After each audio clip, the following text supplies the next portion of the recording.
সাদাকাল্লাহুল আযীম। আন্দোলনরত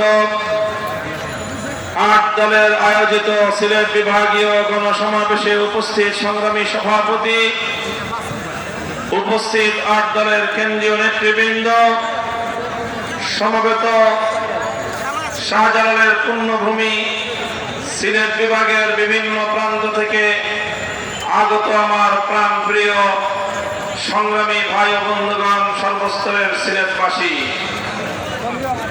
আজকে বাংলাদেশ ইতিহাস সৃষ্টির এক দ্বার প্রান্তে উপনীত।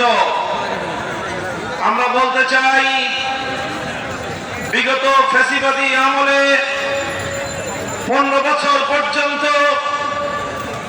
রাষ্ট্রযন্ত্রের নিপীড়ন, নিষ্পেষণ, জুলুম, নির্যাতনের শিকার হয়েছে এদেশের ইসলামপন্থী রাজনৈতিক নেতৃবৃন্দ এবং রাজনৈতিক কর্মীরা। এদেশে ইসলাম প্রতিষ্ঠার আন্দোলন করতে গিয়ে বিদেশি আধিপত্যবাদী শক্তির বাংলাদেশি ক্রীড়ানকদের হাতে ইসলামী আন্দোলনের নেতৃবৃন্দ নিগৃহীত হয়েছে, কারা নির্যাতিত হয়েছে, ফাঁসি কাষ্ঠ বরণ করেছে, জেল জুলুম হরিয়া বরদাস্ত করেছে, রক্ত দিয়েছে, জীবন দিয়েছে, অন্যায়ের সামনে, জুলুমের সামনে মাথা নত করে নয়। তাই আজ যখন জুলাই বিপ্লবের মধ্য দিয়ে ফ্যাসিবাদী শক্তি বিতাড়িত হয়েছে, বাংলাদেশ বিরোধী বিদেশি আধিপত্যবাদী শক্তি তারা আবার বাংলাদেশে নতুন আরেক শক্তির ঘাড়ে সওয়ার হওয়ার প্রচেষ্টা চালাচ্ছে। আমরা পরিষ্কার ভাষায় বলতে চাই, জীবন দিয়ে জুলাই যোদ্ধারা বাংলার মাটি থেকে যেই ফ্যাসিবাদ এবং বিদেশি কাহিনী শক্তিবাদীকে উৎখাত করেছে, বাংলার মাটিতে নতুন কোন ফ্যাসিবাদকে জায়গা রাখতে দেবে না ইনশাআল্লাহ। তাই আমার প্রাণ প্রিয় দেশবাসী, আমাদেরকে মনে রাখতে হবে, সমাগত 2026 সালের ফেব্রুয়ারির যে নির্বাচন, এটি শুধু প্রতীকের নির্বাচন নয়, এটি জুলাই সনদ বাস্তবায়নের লক্ষ্যে ঐতিহাসিক গণভোটের নির্বাচন। তাই ৮ দলের নেতা কর্মী, আপনারা প্রতি ঘরে ঘরে, প্রতি জনে জনে নিজেদের দলীয় প্রতীকের প্রচারণার পাশাপাশি জনগণকে হা বাক্সে, হা ব্যালটে ভোট দেওয়ার জন্য উদ্বুদ্ধ করবেন। মনে রাখতে হবে, জুলাই সনদকে কেন্দ্র করে আজ বাংলাদেশ 2 শিবিরে বিভক্ত হয়েছে। একটি পক্ষ যে কোনো বাহানায় জুলাই সনদকে এবং বাংলাদেশের রাষ্ট্রীয় সংস্থার কার্যক্রমকে ব্যাহত করতে চায়। তারা চিন্তা করে বিগত সময়ে বছরের পর বছর একদল শাসন করেছে, আগামীতেও বছরের পর বছর অন্য কেউ একদলীয় শাসন ব্যবস্থা কায়েম করার মধ্য দিয়ে বাংলার সম্পদ লুটপাট করবে, মানুষের রাজনৈতিক অধিকার তারা হরণ করবে।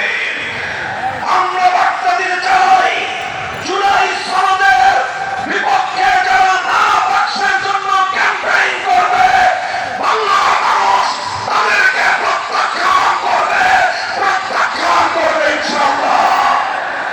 সংগ্রামী সাথী ও বন্ধুগণ, সেই সাথে আমরা বলতে চাই, ইসলামী জনতাকে, ইসলামী রাজনীতিকে রুখে দেওয়ার দেশীয় এবং আন্তর্জাতিক ষড়যন্ত্র তাদের কাঁধে সওয়ার হয়েছে, তাদেরকে আমরা আবার নিজেদের রাজনৈতিক এজেন্ডা পুনর্বিবেচনা করবার সুপরামর্শ দিতে চাই।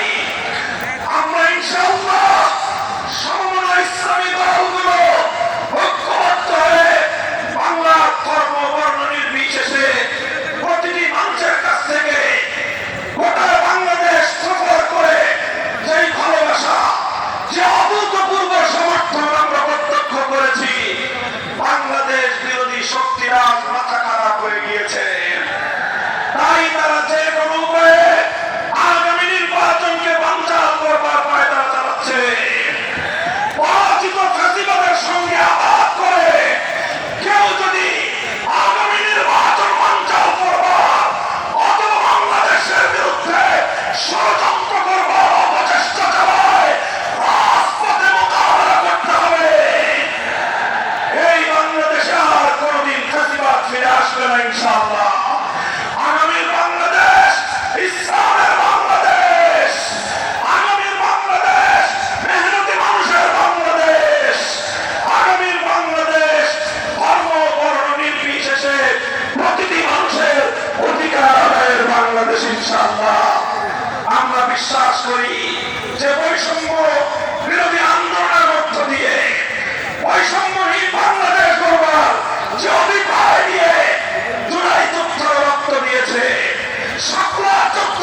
করিম আল্লাহ আমাদেরকে বিদায় দান করবেন সেই প্রত্যাশা ব্যক্ত করছি। ওয়া আখিরু দাওয়ানা আলহামদুলিল্লাহি রাব্বিল আলামিন। আসসালামু আলাইকুম ওয়া রাহমাতুল্লাহ।